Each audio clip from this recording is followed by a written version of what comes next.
Então nós vivemos num tempo de muitos equívocos, estamos profundamente equivocados e pagaremos naturalmente esses equívocos se não nos despertarmos em tempo, pagaremos aí com o rebaixamento etário na Terra, então diminuiremos a nossa reencarnação e viemos para cumprir um programa para morrer. Hoje o homem tinha que morrer mais ou menos, o homem e a mulher, com 120 anos e daqui 5, 10 anos deveríamos morrer com 150 anos, lúcidos, perfeitamente lúcidos, mas veja que isso aí é aves rara, raramente alguma pessoa vive tanto tempo. Ela vive 60 anos, 70 anos, isso se o imposto de renda não mata a pessoa antes. Por quê? Porque a pessoa tem aí uma vida totalmente destrambelhada, ela tem uma vida perturbada, ela está sempre preocupada com os outros, ela não se preocupa consigo mesma. Ela tem aí, o meu filho é tudo, minha mulher é tudo, meu marido é tudo, meu emprego é tudo, meu carro é tudo, meu dinheiro é tudo, e ele não é nada. Tudo é dele, é fora, não é? Ele não se dá o respeito de coisa nenhuma. Então ele diminui o tempo de idade. E o problema também não seria tanto esse, de diminuir o tempo, aqui que a gente morre e pronto, e a porta no mundo espiritual de retorno, aí um tanto quanto ressabiado, profundamente decepcionado, quando a consciência chega, mas não importa, isso não seria o grande problema. A dificuldade é pagar alto preço através de um fenômeno chamado dor, para poder depois desencarnar, para poder morrer. Então nós pagamos com a dor, pagamos com as dificuldades. Então vemos aí senhoras com 40 anos que parecem com um cara de 80, todas enrugadas, toda caída, apesar do make-up, apesar da maquiagem, apesar de arrumar o cabelo, apesar de fazer massagem aqui, massagem ali, e anda para lá e anda para cá. E essa mania da magreza, as magricelas das mulheres, hoje é só um problema. A gente vê aquelas varetas andando, aqueles esqueletos ambulantes que só tem um rostinho bonito e o resto, pelo menos, não tem a menor atração, que ganham milhões, mas são escravas desses mesmos milhões porque não podem comer, e muitas delas vão para as drogas, vão para as bebidas alcoólicas, porque isso não engorda, dependendo do tipo de bebida, é claro, e aí são perturbadas, têm dificuldades, e são procuradas pelos jornalistas aí, os chamados paparazzi. Então essas pessoas não têm vida particular, não têm sossego para o sono, noites e noites de ensaios para as coisas, isso no campo artístico, no campo das modelos, enfim, tem uma vida muito difícil. Os próprios cantores, homens também, têm uma vida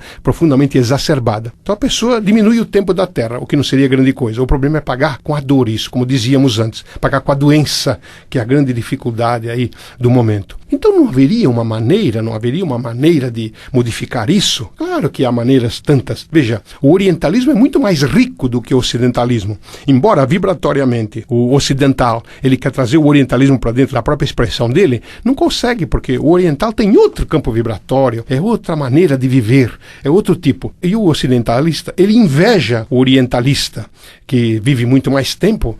Por quê? Porque ele pouco faz, ele pouco se preocupa com o seu mundo de relação, a não ser, claro, até um certo limite. Então tem aí os chamados gurus, que seriam os guias espirituais, os mentores, está muito na moda a palavra mentor, encarnado. Então essas pessoas seriam os guias de um pequeno grupo, e lá na Índia, por exemplo, eles formam ashrams, que são aquelas casas próprias para poder dar cursos e tal. Mas nem eles não suportaram ficar apenas naquilo, porque acabaram entrando numa rotina. E o que tem feito os gurus aí da atualidade indiana, principalmente, já desde muito tempo, desde a década de 30, para não dizer talvez até antes, e começaram a ir para os Estados Unidos. E nos Estados Unidos começaram a dar aqueles cursos do orientalismo que eles aprenderam desde criança, que se prepararam aí para serem gurus e tudo mais. E grande parte deles também acabou morrendo mais cedo, com dificuldades e com dores atrozes, porque se viciaram, caíram no cigarro, caíram no uísque, na bebida alcoólica, nas perturbações da grande urbe, e o time is money é de lá, então tiveram grande dificuldade e muitos deles morreram lá. Grandes gurus aí, que poderiam citar vários nomes que vocês podem perceber aí, ler no tempo aí na imprensa,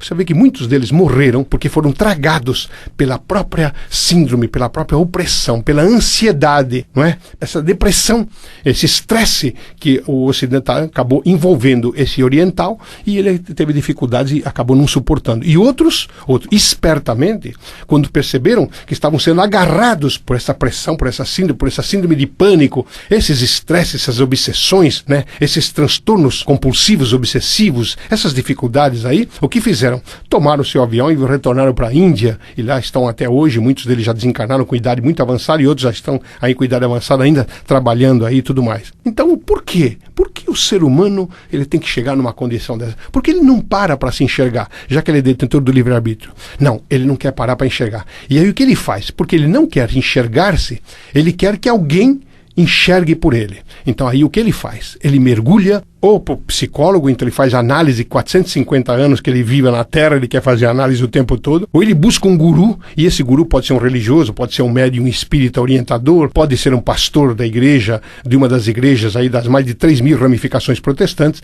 ele vai buscar os sacerdotes das igrejas que tem aí, enfim, ele vai buscar alguém que diga a ele, e se ele se afinar, se ele tiver aquela empatia, então pronto, ele se escraviza aquela personalidade, e se, às vezes, ingressando naquela religião, ele fica fanático. O fanático, que é uma personalidade perfeitamente intrometida na vida alheia, profundamente radical, e não raras vezes ela é desrespeitosa, porque o fanático é como uma taxinha no meio do salão da festa em sapato novo, atormentando, e a gente não pode tirar o sapato no meio do salão, porque tem que dançar a valsa ou coisa parecida. Então nós percebemos que o ser humano, ele está buscando fora aquilo que deveria encontrar dentro, porque todo mundo está procurando Deus fora, todo mundo procura Deus nas estrelas, procura Deus nas galáxias, procura Deus nos templos, nas igrejas, nas confrarias, nos centros espíritas, enfim, nos tattvas esotéricos e coisa parecida. Quando Deus, dizia Blaise Pascal, o grande matemático, Deus está emboscado em nós, ele está dentro de nós, porque nós somos a essência dele, ele nos criou a imagem e semelhança espiritual dele, não física, é claro, porque Deus não é físico, mas é espiritual, e essa chama em cocriação, bem em ponto bem menor, infinitesimal perante a grandeza divina, mas não importa, tem a chama, está dentro de nós, nós somos a essência, por isso que Jesus dizia, vós sois deuses, e a pessoa está procurando fora soluções, spas, para poder emagrecer, para poder fazer aqueles regimes estupidificados na limitação absurda e repentina, e quando o corpo da pessoa está viciado, o psiquismo dela está viciado naquela condição, e é cortado imediatamente e de modo duro, intenso, e a pessoa sai de lá, sai mais magra assim, mas sai profundamente com os olhos esgazeados, dá um sorrisinho amarelo de tipo vencedor, mas é um vencedor forçado que sabe que é aquela vitória de Pirro, em que o célebre personagem aí da mitologia antiga, ele ganha a guerra, mas também não leva a nada, porque ele acaba matando todo mundo, então ele ganha a terra para quê? Para nada, para coisa nenhuma, porque não tem ninguém lá para poder adubar a terra, não tem ninguém para trazer o progresso, não tem ninguém para organizar nem nada, só está ele sozinho. Então nós começamos aí a verificar que as pessoas então precisam de alguma saída.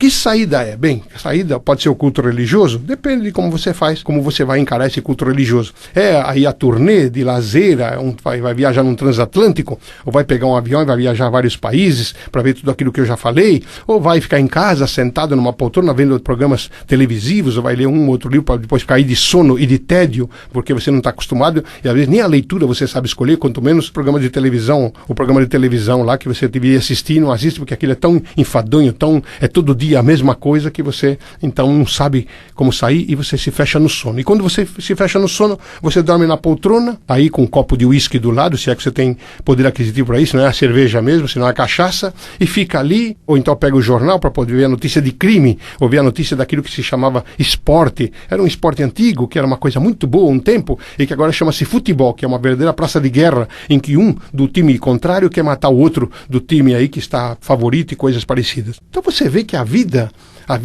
precisa fazer uma mudança. Você deve fazer uma transformação.